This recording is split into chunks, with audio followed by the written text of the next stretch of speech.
teach things like control theory, particularly at 4 o'clock, image processing, and soon I'm going to be teaching a module on big data analytics. I've got a research team that focuses on things that range from robotics, video processing, and intelligence analysis. And as I say, I'm trying to get the university in shape to understand what it's trying to achieve on a big data axis. So as part of that, small plug, there's an MSc that's starting in October, I guess it must be, this year, which is in partnership with STFC, so that's the Hartree Centre at Daresbury, where they have some pretty hefty supercomputing capabilities and are often cited by David Willits and people like that as being a sort of epicenter for big data and high performance computing. I also have an honorary position at Imperial, that's pretty irrelevant, though Imperial might not think so. So prior to that, which is kind of interesting, I guess, so prior to 2013, I actually worked in industry. So I came straight from industry in to become a professor in the university. I worked for a company called Kinetics, which is a defence and security company, employs about, I think now about 6,000 people in the UK, 6,000 over in the US, and a few people scattered around in Australia and stuff.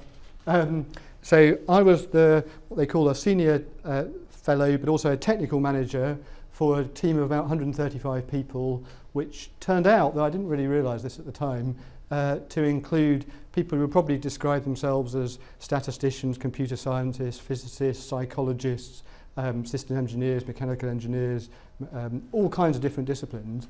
And so I routinely, for the 13 years I was there, was interacting with people from lots and lots of different disciplines and trying to bring people together to solve difficult problems. That team was the focus of Kinetics' big data research and development activities. So candidate projects we did, including lots of things for defence and security customers, you might imagine, but we also did things like real-time statistics to put in the top right-hand corner of your rugby match, and showed quite how far all the English players were running yesterday. But also things that might be more relevant here. So as you may or may not know, the CQC goes out, so Care Quality Commission goes out and gets lots of text written about care homes. That text currently is largely analysed by hand by a relatively speaking small number of people, which means that it's inherently error prone, and the CQC perceived that it could get more from the information if it only was able to understand what sentiments were being expressed about what outcomes in which care homes, and then you could be confident that the care homes you were identifying as the ones that you went to go and see were the ones that the data told you should go and see. It doesn't follow that you can find the care homes necessarily that are the ones which are the ones you should go and see, but at least you're not going to ones, so you're not missing ones that you actually retrospectively would have discovered you should have been to. So we did that by integrating some material software that does sentiment analysis, so that understands what somebody is saying in terms of their sentiment about a particular outcome. Named entity recognition is a particular technique for pulling out essentially text relating to an outcome. So essentially each little paragraph gets turned into an entry into a spreadsheet that says the following outcomes have the following sentiments expressed against them. You then, quote unquote, add that up across lots and lots and lots of entries in such a spreadsheet, and that says the following care homes are the ones that you should be going to look at. So that's an integration of existing technology. The point I'm trying to make by talking about that is really that it's about pulling together things that already exist to solve a tangible problem. So there's a motivation, there's data that exists, and then you can pull things together that also exist in such a way that you solve a problem. And I'll come back to that in a minute. The other thing which is also worth mentioning is about risk. So if you're an insurance company and you insure things like people, cars and houses, there are lots and lots of people, cars and houses. So you can find the 1,000 people that are like you. You can look at how many claims those 1,000 people had against their health insurance. You can calculate how much the expenditure was for those 1,000 people, and you can charge them some percentage of that expenditure, normally more than 100%, for the premium that you charge for their insurance, and you can make money on the basis of that, and that's why insurance companies exist. However, if you want to insure things like satellites, for which there aren't 1,000 similar satellites, because by definition, if you put a satellite in space, you kind of don't want to put another one there because it's very expensive to do that, and you've probably got that satellite already, it's probably already doing a job. What you want to do is you want to identify similar satellites, and you want to articulate what does it mean for these two satellites to be similar to one another, and how do I find out what the insurance premium should be for this one individual satellite, given all the data I have about all satellites. And you still want to be able to charge a premium and make money on the back of that. The alternative is that you charge all satellites the same amount of money. So satellites R Us, who make really dodgy satellites, are very happy about this because they then can get really cheap insurance relative to the fact that as soon as their satellite goes into space, it goes pop. Meanwhile, very carefully made satellites.com will spend an awful lot of money building a satellite that then has an insurance premium that's really high when they know it's not going to break because they've designed it really carefully. The point is you can monetize the understanding of what it means to be similar to one another. And it happens that you can do that in an insurance perspective, and it happens that insurance is driven by risk. So hopefully you're picking up the subliminal message that if one has lots and lots of information about lots and lots of people, and you aren't content with having everybody put some big smudge of let's treat all these 1,000 people who've got this particular kind of illness, live in exactly the same place, and have the same social demographic in one big pot, and then treating them all as the same, and treating everybody outside that pot as different, you can in fact use this notion of similarity to have the people that are more similar to one another educating your judgment, your clinical judgment, better than the people that are more distant than that. And you can automate a lot of that process if you have access to the data and if you have a decision that you think you can improve on the back of the analysis of the data that you think you have. And I was also visiting professor at Bristol. So why are we talking about big data? What makes it interesting? Is it that we only now have access to large data sets? So I haven't got a quote, but I tried to think of what's the biggest data set that I can think of that happened an awful long time ago, or was collected an awful long time ago. The best I could come up with was that Caesar Augustus issued a decree that a census is to be taken of the entire Roman world, which happens to be, I think, Luke 2:1. So obviously, that's quite a long time ago. So that this idea that lots and lots of data being there is new, I would say is not, at least in my perspective, is not really the thing that's different today. Is it only recently that we've been able to analyse data? You're probably picking up that this is a standard no, no, no, no, yes slide. No. So the ideas behind the architectures that are in things like Hadoop are not new. Hadoop is new, and it seems to have entered the marketplace in a way that has penetrated the marketplace remarkably successfully, but the actual technology and the ideas that it's based on have been kicking around for a long time. It's just not been the right time for that technology until recently. Is it only now that we have supercomputers? I haven't got a biblical reference for supercomputers, but I would contend that supercomputers and mainframes and so on have been there, so the heavy lifting has been there for a long time. But it's only recently, perhaps, that we realise that we're missing a trick. So it's only recently that we start equating data to being an asset rather than a cost. That's the thing that's different. And that is that people realise they could do more with what they already have than they currently extract. And you might be able to monetize it and turn it into a commercial success. You might be able to turn it into a benefit to a patient. You might be able to turn it into better decisions by a local government. But fundamentally, there's a different, and you might, if you're a pharmaceutical company, you might be able to turn it into a better relationship with your officiating body, which might be worth something to you financially. The point is that the data you have access to enables you to do something that you couldn't do before. So the key to making a success, in my opinion, of big data and in making something of this sort of buzzword is to figure out who is it that can decide something on the basis of analysing the data that they already know exists. So we can't easily go and change the laws of the land in terms of how data protection does and doesn't allow us to access certain data sets.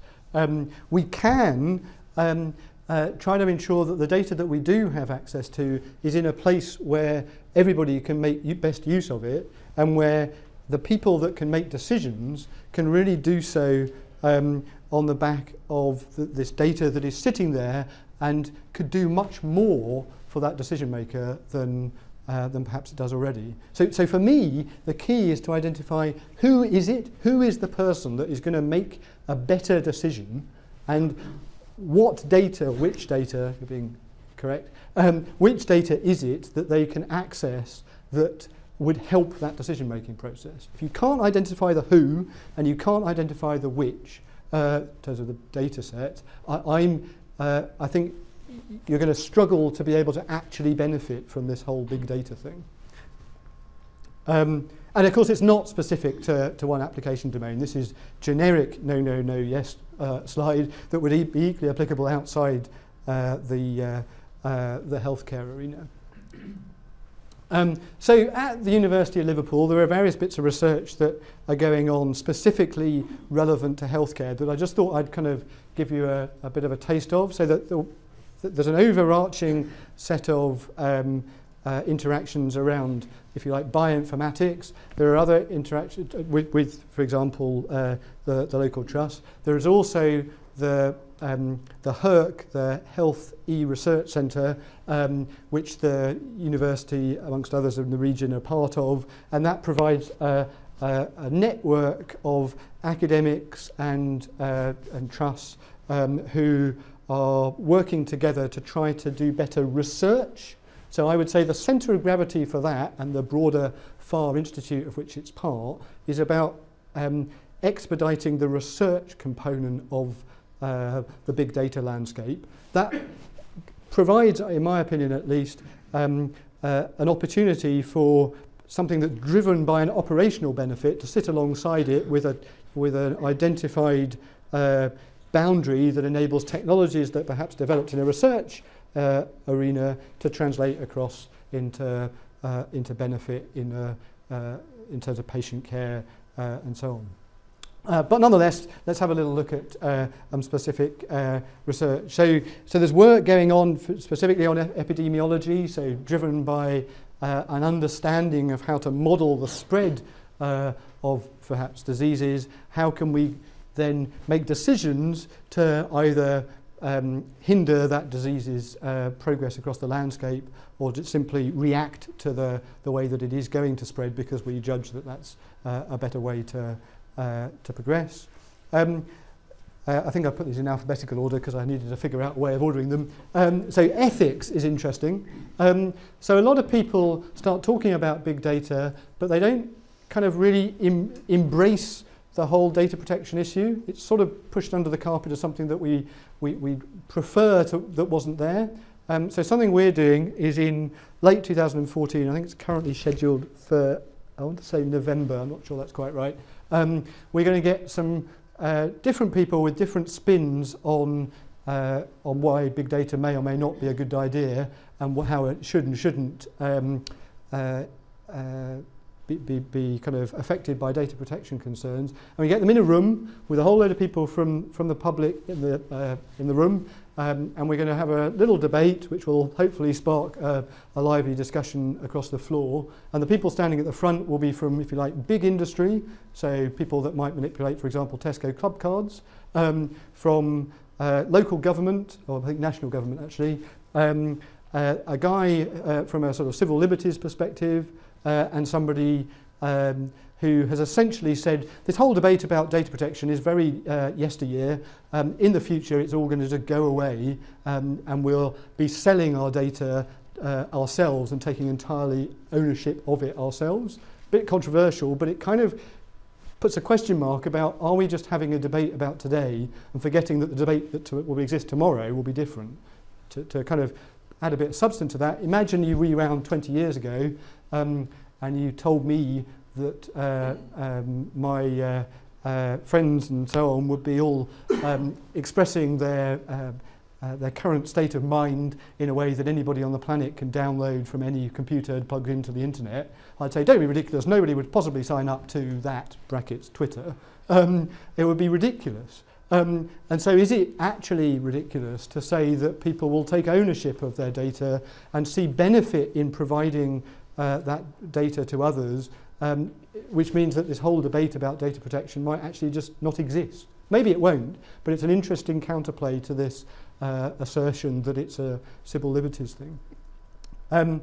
So kind of perhaps a more standard one. So imagine that you could identify the 5 key factors that would enable you to quickly identify that a particular nasty disease was present in an individual, so that you could much earlier than you might do otherwise provide appropriate care, treatment and so on for that individual. How would you identify those markers by analysing large quantities of sequenced genome? Thank you. Metabolics, proteomics, single cell imaging. This one's also interesting, and we've kind of touched on it a little bit.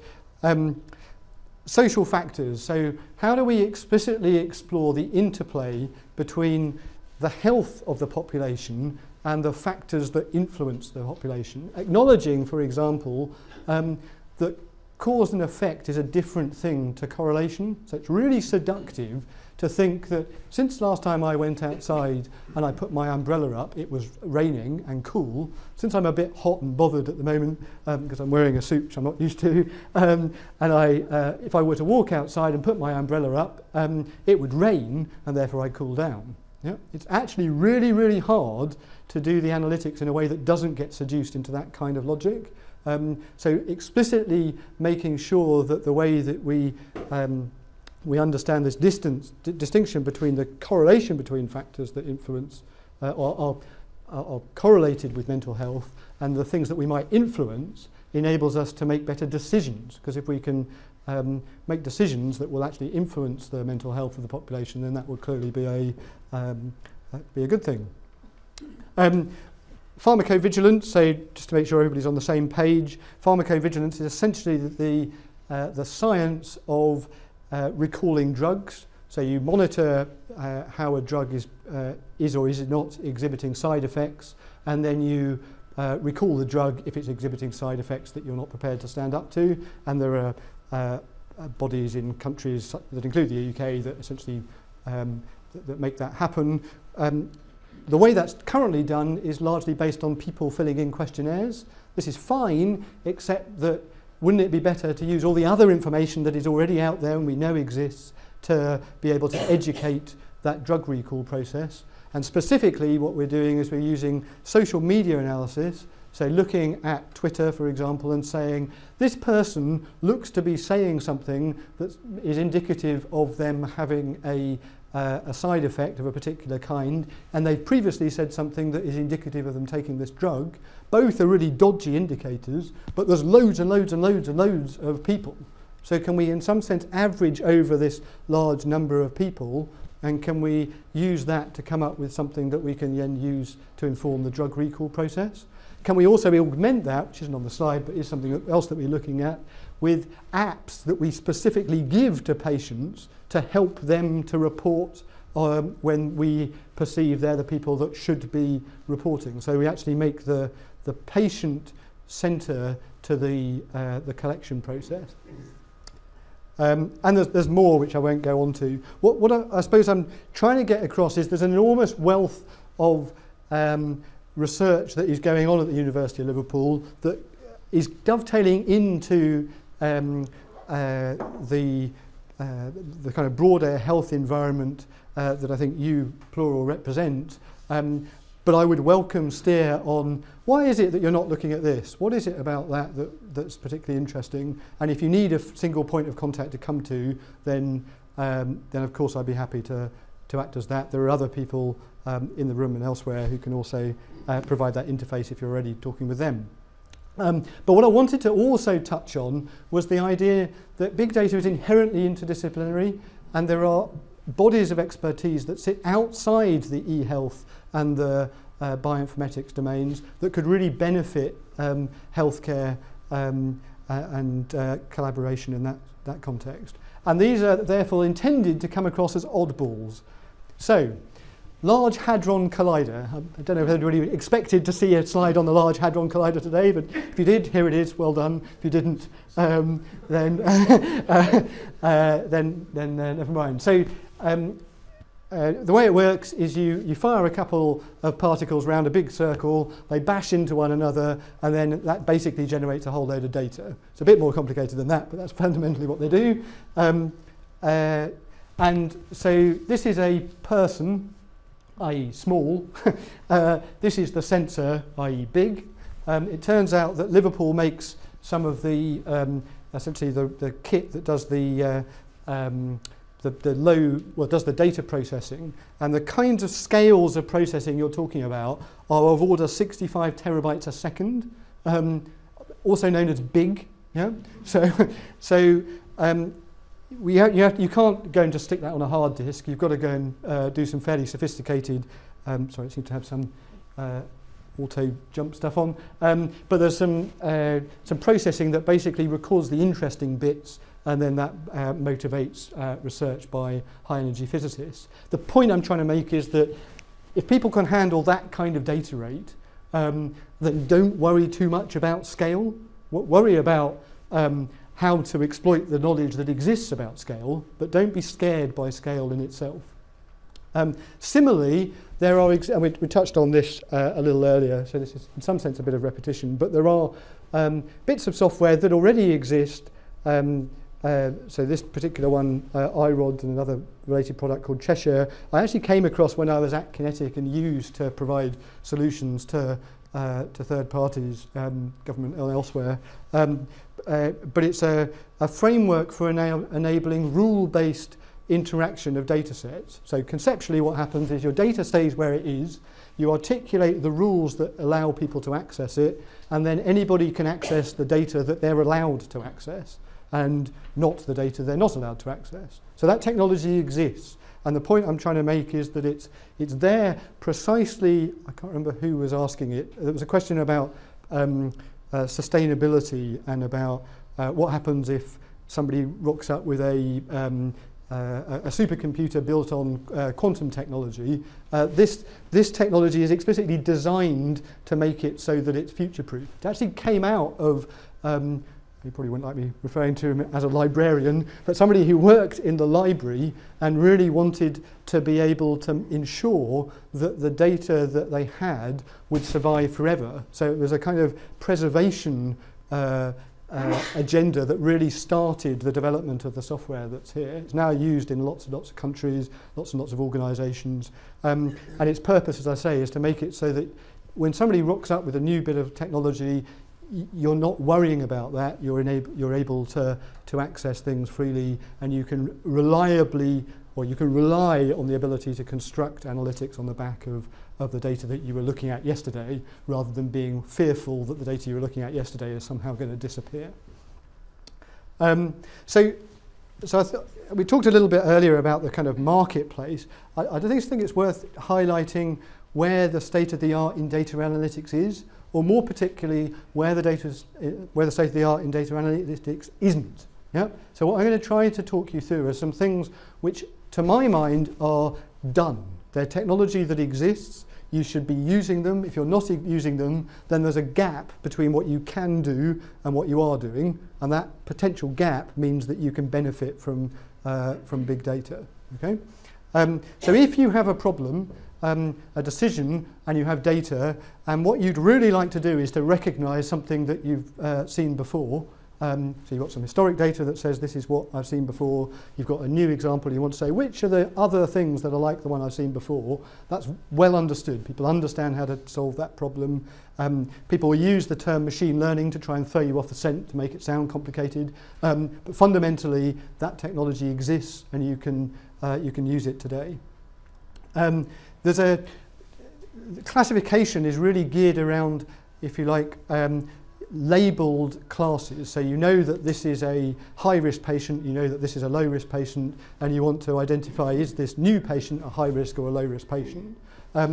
Clustering is kind of similar, but where you don't know what those clusters are beforehand. So you don't know what are the types of people that comprise the population. How do I identify the types of people that comprise the population such that I could have perhaps a portfolio of treatment strategies that are coupled into each of the different types? So let's say somebody living in a deprived neighbourhood with a history of mental health, you probably want to engage with them differently to people that live in a 6-bedroom house in outskirts of Calderstones. But you might not know what those, is it the number of bedrooms, is it where they live, is it their history of how often they've been to A&E, is it how often they go to the GP?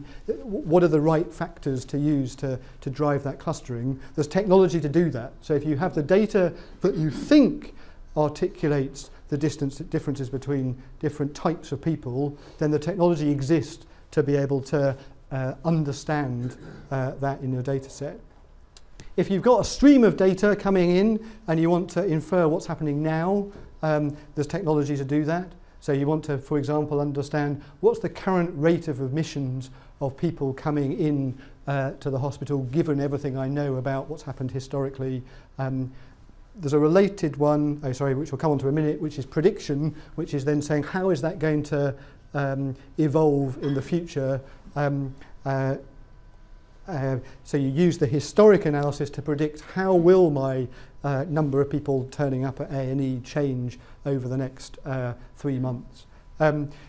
Named entity resolution, if you've got text and you want to extract, get a computer to extract words from the text, so you want to understand, maybe pull outcomes out of letters written by doctors to patients so that you can automate the understanding of what outcomes are actually mentioned rather than what outcomes do you, perhaps as an overarching body perceive should be mentioned.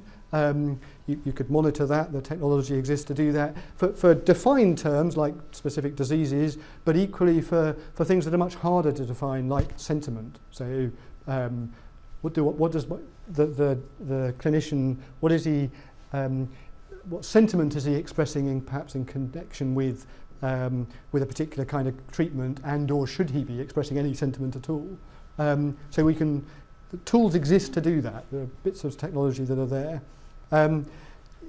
If you've got data that's got missing values in it and you want to fill them in, so you want to know where did this person live? I know lots and lots of things about them, but I don't know where they live. There's technology to be able to fill in those missing values. And you can equally find out what was happening. What was the number of people turning up to A&E last year at this time, given all the data I had at that time and what happened afterwards and so on. So the state of the art is then one step beyond that. So it's things, I'd characterise the things at the top as being answers to closed questions. So you've got a data set, you've got a person who wants to make a decision, and they kind of know what the question is they want to ask, so that they can articulate that as being something that has an answer. Deep learning and transfer learning is where the state of the art is, where I'm trying to do research as distinct from application of historic research, and that's really about give me all your data and help, and then what deep learning tries to do is to learn what notions of similarity, what notions of abstractions are actually present. So it's much more open, and it's saying, what is there? Tell me what's going on. Help me understand it. Much more open, much less about give me an answer to this question about 30-day readmissions, or tell me the best way to schedule the use of a particular schedule the patient's visits to a sequence of hospitals to ensure that the patient experience is maximised rather than the diary of the clinician has maximum utility. As I say, answering open questions. So just to draw this to a close and hopefully not having run over too much, big data is just an idea. And it's really the idea that we can do more with what we have access to. it's a hot research topic, but it's also a label for engineering solutions with mature components that already exist. So in some sense, you shouldn't need necessarily to come to the university, because a lot of this should be out there. If you discover that you do need to come to the university, great, please come. But there's a big gap, I perceive, between what's being achieved and what could be achieved, and I hope that's where LBDC can operate. It's really about supporting human decisions. If you can articulate what you want, you don't need extensions to the state of the art. It's part of a solution. We can engineer things to be scalable, and we can engineer it to be accessible via rules. We can answer closed questions, but it's not a panacea. So you won't always be able to have access to everything, and big data isn't going to necessarily be an answer to that question, if that's what you're after. Sorry. So with that, I'm afraid I'm going to have to dart, because I need to go and teach 309 second years. But if you do have any questions, I'd encourage you to get in contact via whatever means you think is appropriate. Thank you.